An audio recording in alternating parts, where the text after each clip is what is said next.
Bună, dragilor, și bine ați venit la o nouă citire. Dacă titlul te-a atras, înseamnă că ai aici cu siguranță un mesaj pentru tine. Îți mulțumesc pentru că mă urmărești, îți mulțumesc pentru că mi-ești alături. Dacă vrei și tu astfel de citire, te invit oricând cu drag doar pe aplicația de tarot și astrologie Cristina Zurba, disponibilă atât pe iPhone cât și pe Android. Hai să vedem așadar mesaje, ce trebuie să știi pentru tine, pentru casă, în curând în viitor, ce nu știi pe neașteptate și ce o să te mire. Hai să vedem așadar mesaje pentru tine. Bun, a început citirea și avem așa, la baza pachetului, avem turnul, 7 de monede, cavalerul de monede. Cineva te-a surprins. Fie cu o vizită, fie cu o veste legată de sfera financiară, dar ce mai văd aici că o așteptare a luat sfârșit sau o așteptare este pe cale să ia sfârșit, mai ales dacă discutăm de bani sau dacă discutăm de lucruri practice. Da? Poate să fie și o perioadă a vieții tale în care ai foarte multă putere, este o perioadă a vieții tale în care ai foarte multă energie. Mai văd aici, bineînțeles, și un eveniment neprevăzut care se petrece, e ca și cum se deblochează enorm de multe lucruri în viața ta, se deblochează o așteptare, o stagnare din ce văd eu. Bun, hai să vedem. Pentru tine avem doiul de monede. Ești într-un moment aici în care te împarți într-un mod egal, două direcții, două orașe, două situații, două locuri de muncă. De asemenea, putem să discutăm și despre o perioadă în care lucrurile încep să se așeze în viața ta. Este și o perioadă în care se găsește o soluție la o situație complicată. Dar mai văd aici că totuși dai dovadă de foarte multă energie pozitivă și reușești să echilibrezi anumite situații. Hai să vedem așadar despre ce este vorba, ce e cu doiul ăsta de monede. Poate să fie și o perioadă de joc pentru tine. E ca și cum te-ai jucat cu ceva, nu? Da. Avem așa, 7 de bâte și diavolul, o conexiune cu un Capricorn.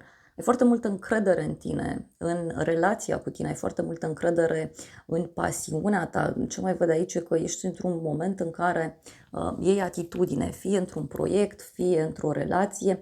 Văd aici că știi foarte bine ce îți dorești, știi foarte bine ceea ce te împlinește, dar mai văd că e posibil să lupți contra unor vicii sau e posibil să lupți contra unor obiceiuri toxice, contra unei relații toxice.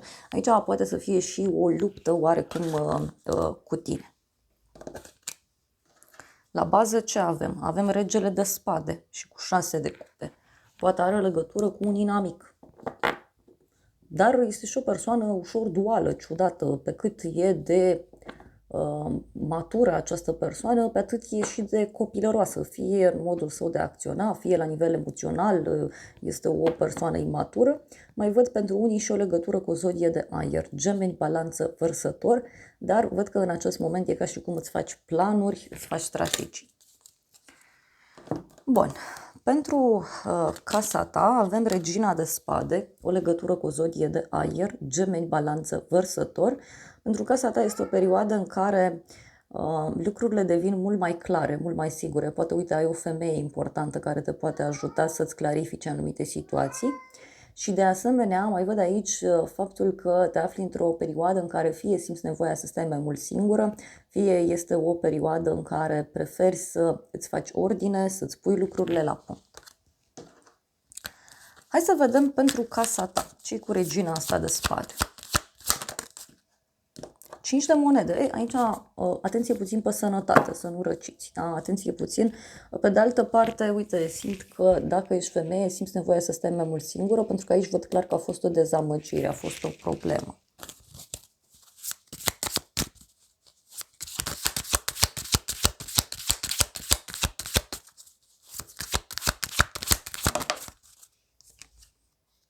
Îndrăgostiți, o legătură cu zodia Gemeni. Deci, e clar aici, pentru casa ta e posibil să alegi să stai singur sau singură.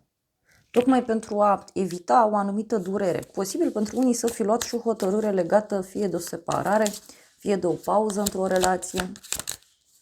Unii parcă, nu știu, vă simțiți singuri în doi. Avem 10 de monede. Tu ai aici un anumit ideal despre ceea ce înseamnă casă, familie, dar adică și cum ai nevoie de niște dovezi concrete, palpabile. În curând lumea, frumos, în curând o bucurie, o împlinire pentru sufletul tău, o veste care apare de la drum lung sau poate chiar o rezolvare ca prin magie a unei situații. M-aș gândi aici cu lumea și cu turnul, parcă e un moment în care devii mult mai cunoscut sau mult mai cunoscută, poate pe domeniul tău de activitate, poate într-o relație ceva se finalizează.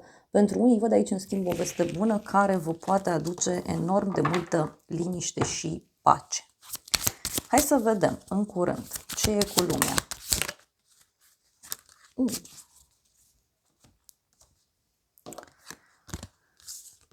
Regina de monede, 7 de spade, asul de spade. O legătură și cu zodii de pământ, Taur, Fecioară, Capricorn.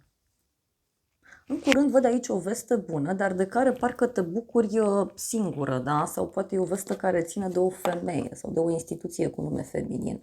Mai văd aici, bineînțeles, și un moment în care ești foarte sigur pe tine, ești foarte stabil, poate să fie vorba și despre un succes financiar, dar în același timp văd și o decizie. Poate să fie și un moment în care nu mai accepti un compromis, nu mai accepti să fii înșelat, mințit, trădat.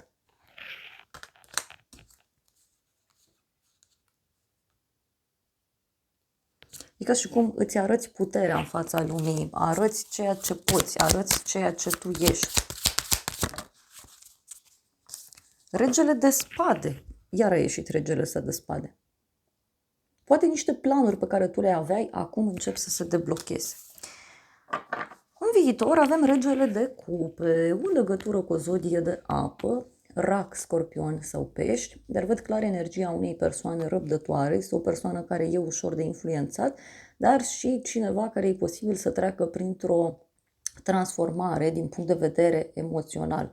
Unii poate aveți legătură cu zona medicală sau cu o persoană care îi vindecă pe ceilalți, fie la nivel de suflet, fie fizic. Acum, tot în viitor aici văd și o veste care poate să apară de la un bărbat foarte apropiat de inima ta. Și aici nu vă gândiți doar la dragoste, că poate să fie o rudă, da? Deci cineva din familie, poate este un prieten, poate, nu știu eu, un coleg, cineva aici, știu eu, îți este alături. Hai să vedem, regele de cupe.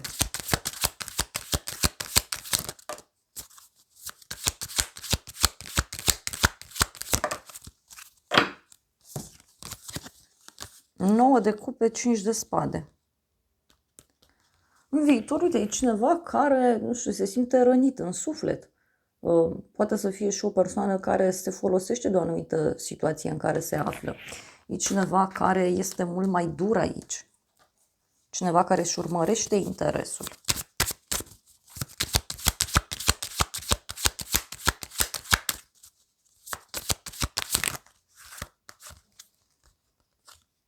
Avem 5-ul de cupe, 4 de cupe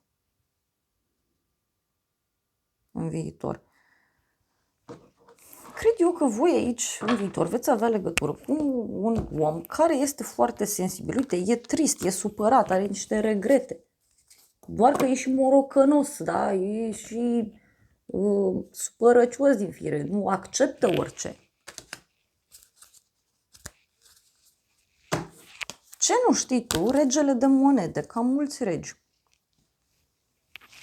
O legătură și cu zodii de pământ, Taur, Fecioară, Capricorn. Tu nu știi ceva legat despre un om care e stabil financiar, e și ușor zgârcit, dar în același timp este un om pe care tu te poți baza. Poate acest bărbat are o nemulțumire sau poate acest om trece prin niște schimbări destul de puternice. Hai să vedem ce nu știi tu. Și avem așa, pajul de bâte, cavalerul de bâte. Ok. Cineva aici e foarte entuziasmat, e foarte bucuros în legătură cu tine, în legătură cu o situație. Mai poate să fie și că cineva abia așteaptă să te întâlnească, cineva abia așteaptă să te cunoască mai bine. E un om care e foarte încântat, e foarte curios, dar în același timp și un om care e gata să pună punct unui conflict. Mai vreau mesaje. Totuși, ce nu știi tu legat de regele ăsta de monede? E posibil ca regele ăsta de monede să fie mai petrecăreț așa din fire. Uite, mai are pe cineva alături. Aici e un rege de bâte cu 9 de bâte. Mai avem și o legătură cu zodie de foc, berbec, leu, săgetător. Deci o persoană foarte sigură pe ea, foarte entuziasmată. Cuiva este teamă. E ca și cum omul ăsta experimentează lucruri noi.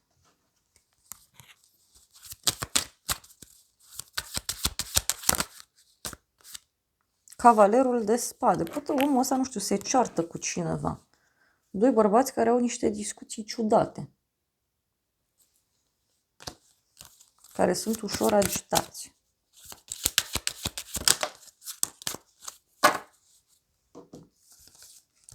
Patru de spade, 3 de cupe.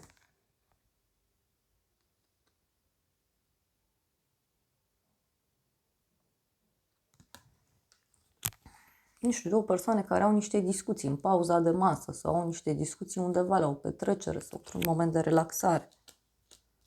Două persoane care pot pune de o petrecere, mai poate să fie. Uite, deci oamenii ăștia încearcă să dea la pace. Să vedem ce nu știi tu, ce spune tarotul ăsta. Uite, e cineva care te admiră, dar care în același timp are blocaje. Da? Persoana asta vine și pleacă. E un om mai copilăros din fire.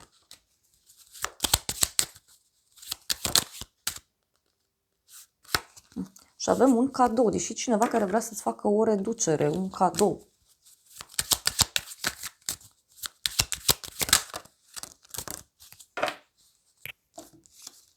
Și avem iubire și protecție.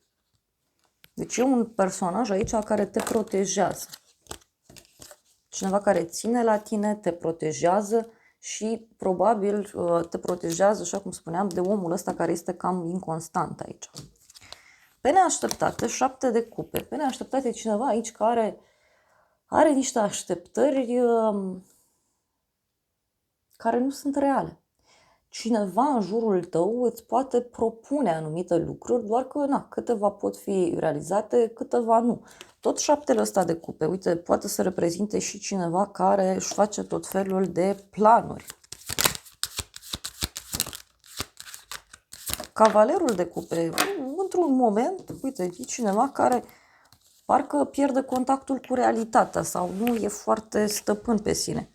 Avem un cavaler de cupe și pajul de spade. Pe neașteptat, uite, cineva îți poate face o invitație la dragoste sau îți poate face un compliment, îți poate propune ceva. Doar că omul ăsta are o imaginație foarte bogată. Pe de altă parte, poate să fie și cineva care are mai multe opțiuni, cineva care își încearcă norocul, zice, hai să văd, merge, nu merge, aia e. Dar e și un om mai gelos din fire. Hai să vedem, pe neașteptate.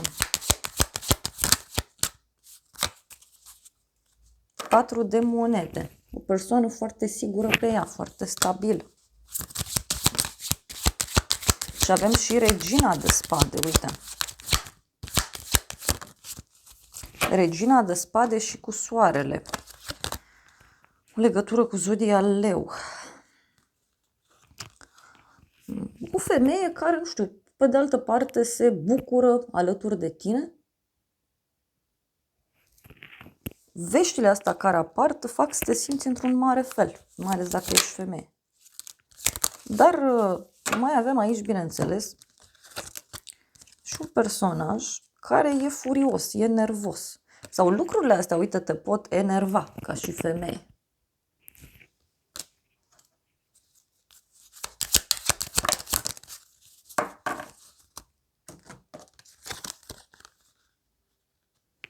Avem pensionarul și hoțul.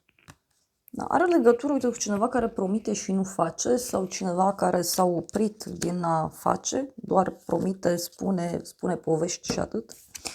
Ce o să te mire faetonul, o legătură cu zodia rac.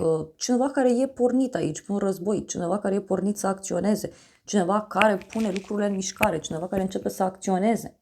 Ce o să te mire, uite, are legătură și cu un succes, o victorie a unei persoane.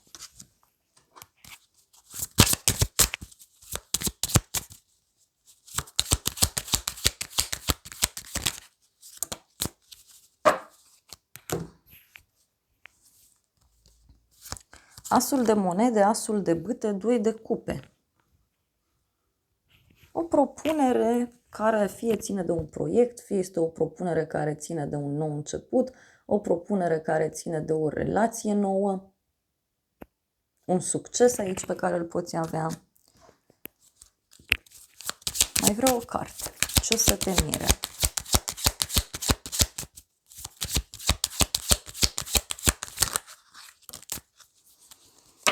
Luna, la o vreme de seară, cineva îți face o propunere.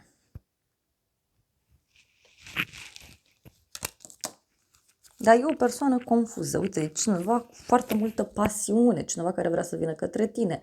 Foarte rapid, omul ăsta e foarte pasional, e foarte sigur pe el. Ia să vedem ce spune tarotul ăsta. Ce o să te mire pe tine cu drumul ăsta? O văduva, avem deci o femeie matură, este o femeie care a pierdut ceva la viața ei, fie o relație, fie un loc de muncă, fie niște bani. E o femeie care, uite, e foarte entuziasmată. Da? Și avem slăbiciune. O femeie care e foarte ușor de impresionat. Avem excursie și capcană.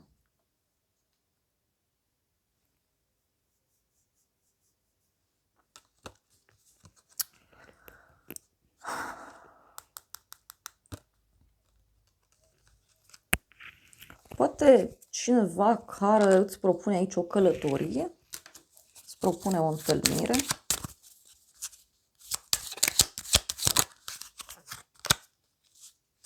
Și avem speranță. Poate e o persoană care are o speranță foarte mare. Da? Dar avem aici și ideea de căsătorie, ideea de bani, succes. Hai să vedem ce spune acest oracol. Nu l-am mai folosit de mult timp cu voi.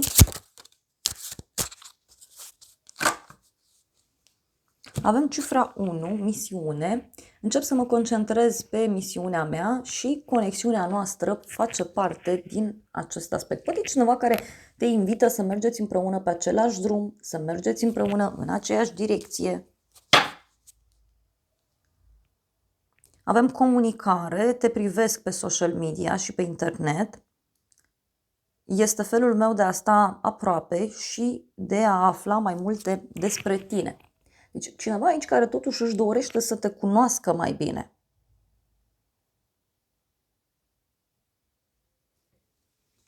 Și e cineva care spune că îl determini, da, îl faci să iubească din nou. Avem mesaje romantice.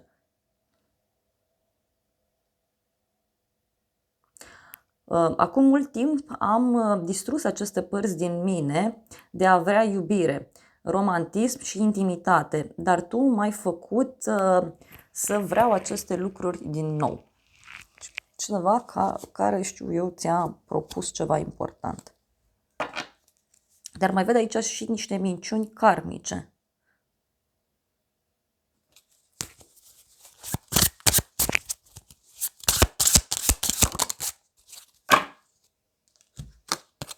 Avem oglinzi. Deci aici eu cred că este o conexiune extrem de profundă. Dar văd din nou minciuni karmice. Am accesat înțelepciunea vieții anterioare. Mă ajută să înțeleg lucrurile cu o nouă perspectivă. Da. Dragilor, acestea au fost previziunile de această dată. Eu îți mulțumesc pentru prezență, te îmbrățișez cu drag, sper din suflet să-ți fie de folos informațiile și să ne revedem cu bine și data viitoare. Eu îți doresc să ai parte de o zi sau de o seară cât mai frumoasă.